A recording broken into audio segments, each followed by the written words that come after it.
नमस्कार, आप देख रहे हैं स्मरणीय समाचार न्यूज और मैं हूं आपके साथ आरती सिंह आजाद। डालते हैं नजर आज की खास खबरों की ओर। परिवर्तन ऑफ इंडिया ने की मध्य प्रदेश विधानसभा प्रत्याशियों की पहली सूची जारी। भोपाल परिवर्तन पार्टी ऑफ इंडिया राष्ट्रीय अध्यक्ष मोनू महेंद्र सिंह रावत व राष्ट्रीय उपाध्यक्ष अक्षय गोठी ने मध्य प्रदेश विधानसभा प्रत्याशियों की पहली सूची जारी करते हुए कहा कि परिवर्तन पार्टी ऑफ इंडिया 4 राज्यों में चुनाव लड़ रही है और इसी क्रम में आज मध्य प्रदेश की 15 उम्मीदवारों की सूची जारी की, जो निम्नानुसार है। ग्वालियर में दरबार विधानसभा प्रत्याशी कृष्णा रावत, राजगढ़ ब्यावरा विधानसभा प्रत्याशी कमलेश गुप्ता, खरगोन महेश्वर विधानसभा प्रत्याशी अनिल सिसोदिया उर्फ बंटी, मुरैना जोरा विधानसभा प्रत्याशी अनिल सिंह धाकड़, भोपाल बैरसिया विधानसभा प्रत्याशी प्रकाश अहिरवार, भोपाल पश्चिम दक्षिण विधानसभा प्रत्याशी भंते बुद्ध भूषण, भोपाल गोविंदपुरा विधानसभा प्रत्याशी बिनी जॉर्ज, आगर मालवा सुसनेर विधानसभा प्रत्याशी हेमराज दांगी, रायसेन उदयपुरा विधानसभा प्रत्याशी सुप्यार सिंह मीणा, उज्जैन बड़नगर विधानसभा प्रत्याशी मुकेश यादव, जबलपुर पनागर विधानसभा प्रत्याशी मनोज कुमार पटेल, उज्जैन नागदा खाचरोद विधानसभा प्रत्याशी ओम जी, दमोह जवेरा विधानसभा प्रत्याशी पुष्पेंद्र सिंह लोधी, सीहोर आष्टा विधानसभा प्रत्याशी अनिल कुमार, बैतूल मुल्ताई विधानसभा प्रत्याशी भीमराव छोटे और उन्होंने कहा कि अगली सूची बहुत जल्द जारी की जाएगी। आज परिवर्तन पार्टी ऑफ इंडिया की कुछ उम्मीदवारों की सूची जारी होना था। क्या मंथन हुआ कि कितने निर्णय पहुंच पाए आप और आगे क्या रणनीति बनाएंगे आपने? जी नमस्कार। परिवर्तन पार्टी ऑफ इंडिया की कोर कमेटी ने आज निर्णय लिया है कि कुछ मध्य प्रदेश में कुछ विधानसभा प्रत्याशियों की जो लिस्ट जारी की गई है, जो कि हमारे पार्टी संरक्षक आदरणीय देव मुरारी बाबूजी आपके सामने रखेंगे और कैंडिडेट को आशीर्वाद देंगे। जैसा ही कि अभी राष्ट्रीय अध्यक्ष श्री मोनू सिंह रावत जी ने आपको बताया, परिवर्तन पार्टी ऑफ इंडिया की आज जो लिस्ट जारी हुई है, जिसमें प्रत्याशियों के नाम जारी हुए हैं, पार्टी न केवल मध्य प्रदेश में चुनाव लड़ रही बल्कि राजस्थान और छत्तीसगढ़ में भी अपने कैंडिडेटों को उतार रही है। इसी क्रम में आज भोपाल पार्टी कार्यालय पर जो घोषणा की जा रही है, वो सभी प्रत्याशियों के नाम की घोषणा की जा रही है, जिसमें 15 लोगों की लिस्ट आज पहली सूची जारी की जा रही है, जिन नामों को मैं क्रमशः पढ़ करके सुना रहा हूँ। श्री कृष्णा रावत जी, इनको ग्वालियर से उतारा गया है, और कमलेश गुप्ता जी, इनको राजगढ़ से उतारा गया है। अनिल सिसोदिया उर्फ बंटी महेश्वर क्रमांक 183 खरगोन से उतारा गया है। अनिल सिंह धाकड़ जी जौरा क्रमांक 4 मुरैना से उतारा गया है। प्रकाश अहिरवार बैरसिया क्रमांक 149 भोपाल से उतारा गया है, और भंते बुद्ध भूषण भोपाल दक्षिण पश्चिम क्रमांक 152 भोपाल से उतारा गया है, और बिनी जॉर्ज गोविंदपुरा क्रमांक 154 भोपाल से उतारा गया है। हेमराज दांगी जी सुसनेर क्रमांक 165 आगर मालवा से उतारा गया है, और सुप्यार सिंह मीना उदयपुरा क्रमांक 140 रायसेन से उतारा गया है। मुकेश यादव जी बड़नगर क्रमांक 218 उज्जैन से उतारा गया है। मनोज कुमार पटेल जी पनागर क्रमांक 101 जबलपुर से, और ओम जी नागदा खाचरोन क्रमांक 212 उज्जैन से उतारा गया है। पुष्पेंद्र सिंह लोधी जी जवेरा क्रमांक 56 दमोह से, और अनिल कुमार आष्टा क्रमांक 157 सीहोर से, और भीमराव छोटे जी मुल्ताई क्रमांक 129 बैतूल से। 15 कैंडिडेटों की लिस्ट आज राष्ट्रीय अध्यक्ष जी के द्वारा यहाँ पर जारी हुई है, और ये केवल 15 की लिस्ट नहीं है, आगे और भी हमारे प्रत्याशियों का शीघ्र ही लिस्ट जारी कर दिया गया है। पार्टी एक मजबूत स्थिति से मध्य प्रदेश में चुनाव लड़ रही है। हम पार्टी, मैं राष्ट्रव्यापी जनता पार्टी के अध्यक्ष, आप परिवर्तन पार्टी ऑफ इंडिया के राष्ट्रीय अध्यक्ष है, हम सब लोग एक हैं, और एक होकर की मजबूती के साथ मध्य प्रदेश में जो तानाशाही वाली सरकार है, जो भ्रष्टाचारी सरकार है, और जो लॉ एंड ऑर्डर पालन न करने वाली सरकार है, इसको उखाड़ फेंकने के लिए एक मजबूती से चुनाव लड़ने का कार्य परिवर्तन पार्टी ऑफ इंडिया कर रही है। और चुनाव चिन्ह हमारा आप देख रहे हैं चुनाव आयोग से मिल चुका है और सीटी बजाकर मामा जी की दिल की धड़कन बजाना है। ये केवल सीटी नहीं है, ये सीटी बज चुकी है। मामा की दिल की धड़कन आज से तेज हो जाएगी और जो भ्रष्टाचार मध्य प्रदेश में फैलाए हैं उसको मिटाने का कार्य हमारी पार्टी पूर्ण बहुमत से जीतने के बाद, सरकार में आने के बाद इन लोगों के जो भ्रष्टाचार हैं उनको उजागर करने का कार्य करेगी। आगे की और भी जो हमारी पार्टी की घोषणा होंगी, जो हमारे पार्टी के उद्देश्य होंगे, जो हमारे कैंडिडेटों को निर्देश दिए जाएंगे, वो सारी बात हमारे राष्ट्रीय अध्यक्ष जी समय समय पर प्रेस वार्ता और मीडिया के माध्यम से भोपाल शहर पहुंचाने का कार्य करेंगे। आज ये घोषणा एक बहुत बड़ी सफलता है। सभी पार्टियों ने अपने अपने प्रत्याशियों को उतारने का कार्य शुरू कर दिया है। इसी क्रम में परिवर्तन पार्टी ऑफ इंडिया भोपाल कार्यालय से आज अपनी पहली सूची जारी करते हुए 15 लोगों के नाम लिस्ट के सहित जो मीडिया को प्रकाशित कर दिया जाएगा और दे दिया जाएगा,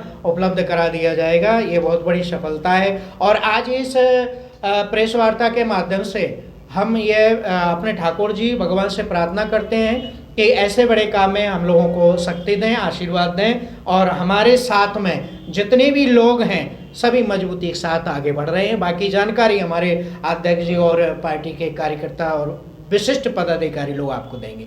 जय श्री राम। आपने कहा था कि आप जिस पार्टी बना रहे हैं, पार्टी बनाने का उद्देश्य ये है कि जितने साधु संत हैं उनको राजनीति में लाना है, अपनी सरकार बनानी है।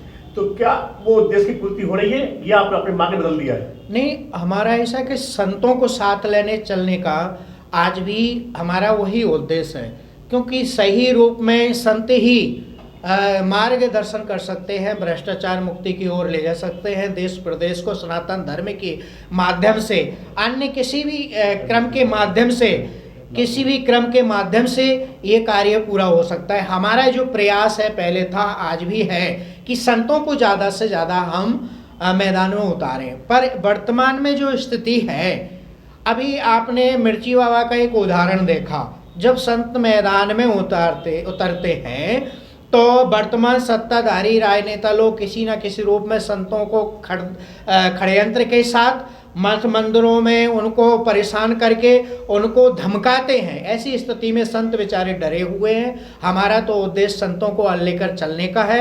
अगर वो लड़ते हैं तो या हमारे साथ आते हैं तो हम किसी भी तरह पीछे नहीं हटे, हम हमेशा संतों को साथ लेकर चलेंगे।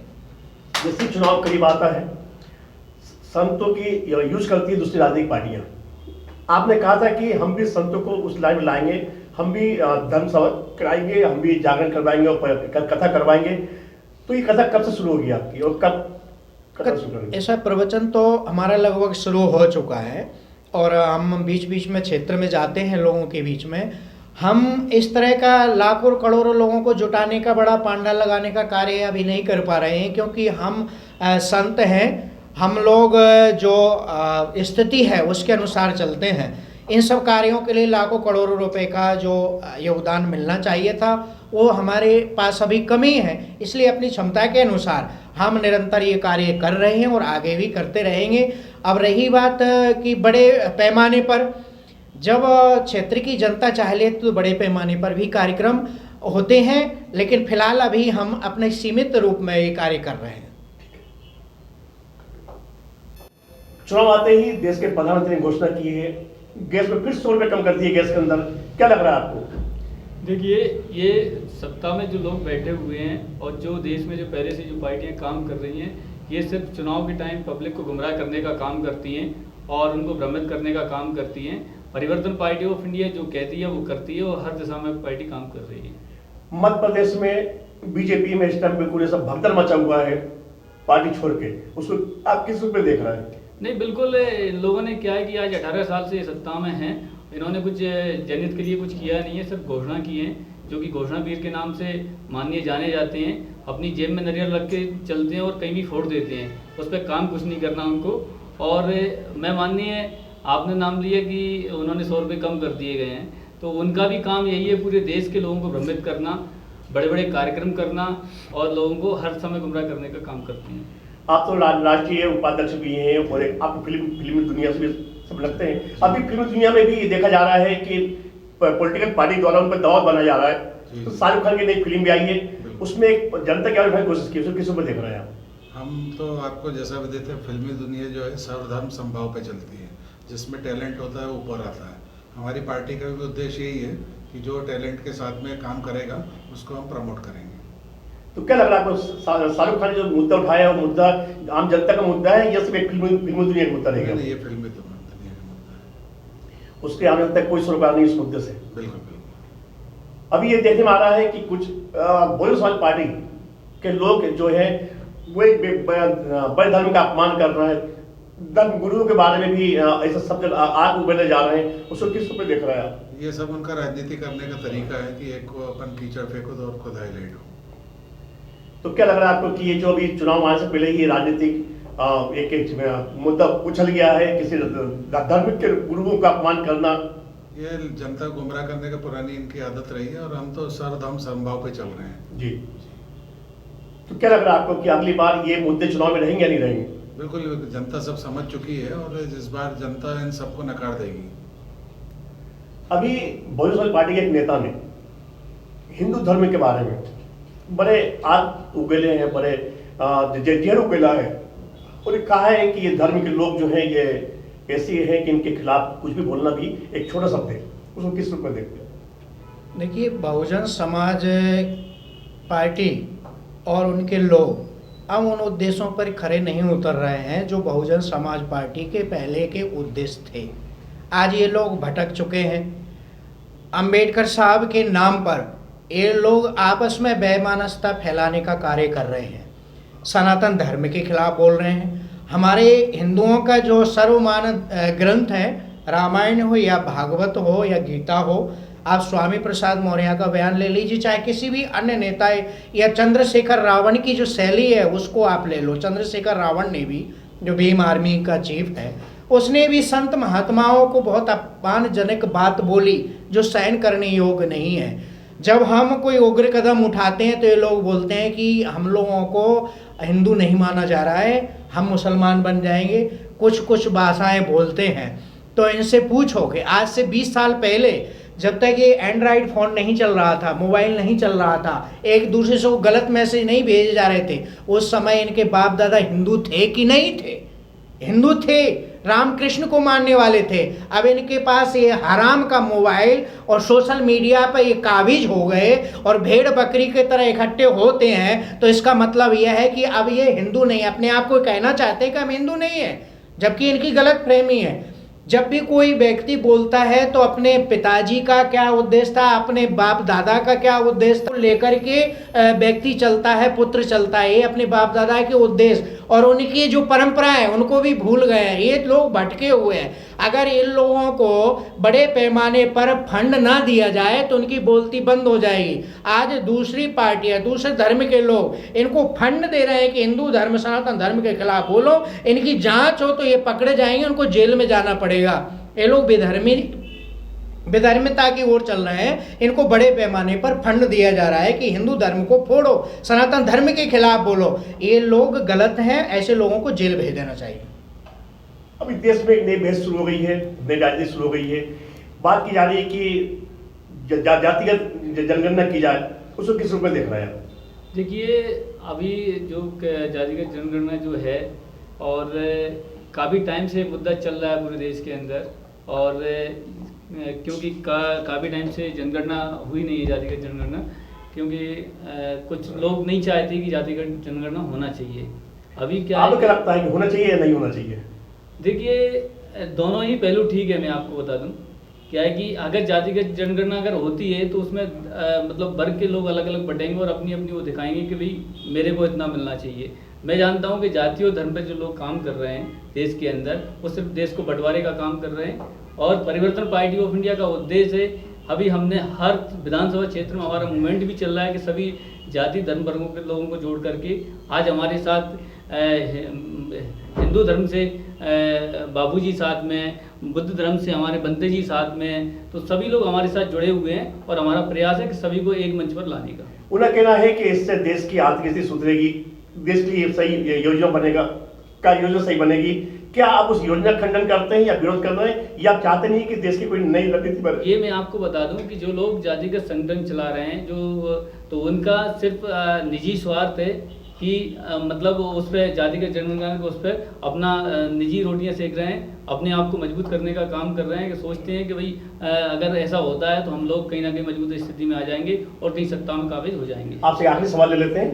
अभी मोदी जी ने 7 केंद्रीय मंत्रियों को, सांसदों को दाद दिया है विधायक के चुनाव में, तो क्या लगता है कि मोदी जी घबराए हुए हैं या नई रणनीति बना? नहीं, बिल्कुल देश के अंदर माहौल बन रहा है इनके खिलाफ, क्योंकि इन्होंने सिर्फ देश के लोगों का शोषण करने का काम किया है। अभी तक जो 70-75 सालों से जो सत्ता में जो लोग हैं जिन्होंने सिर्फ देश को बर्बाद करने का काम किया है, क्योंकि आज इतने टाइम में देश कहीं से कहीं पहुंचना था। इन्होंने आज ये स्थिति है देश के अंदर के लोग मतलब अगर एवरेज देखा जाए तो लाखों लोग सुसाइड करने को मजबूर हो रहे हैं, लोगों को रोजगार नहीं मिल रहा है, महंगाई इतनी हो चुकी है। इसलिए क्या है कि अब ये घबराए हुए हैं और मंत्रियों और सांसदों को विधानसभा में उतारने का काम कर रहे हैं। मैं तो ये भी कहना चाहता हूँ कि हो सकता है कि आने वाले समय में अपने उसके लिए ये पंचायत में भी किसी मंत्री या सांसद या मुख्यमंत्री को चुनाव लड़ाएंगे, क्योंकि इनकी स्थिति बिगड़ चुकी है, ये मजबूर हो चुके हैं और ये किसी भी पोजीशन में सत्ता में रहना चाहते हैं जिससे देश मतलब तरक्की न कर सके। फिलहाल इतना ही। खबरें भी और भी हैं, बने रहे हमारे साथ और देखते रहे स्मरणीय समाचार न्यूज। नमस्कार।